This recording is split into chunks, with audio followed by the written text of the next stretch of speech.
رمضان کے آخری عشرہ میں عبادت کا اہتمام۔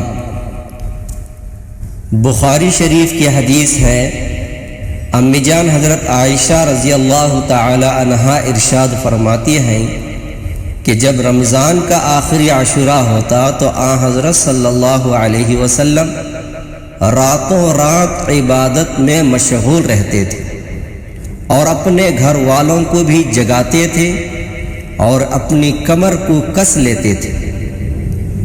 دوسری ایک حدیث ہے مسلم شریف کی، اس میں امی جان حضرت عائشہ صدیقہ رضی اللہ عنہا فرماتی ہیں کہ رسول اللہ صلی اللہ علیہ وسلم آخری عشرہ میں عبادت میں جس قدر محنت فرماتے تھے اتنا دوسرے ایام میں نہیں فرماتے تھے۔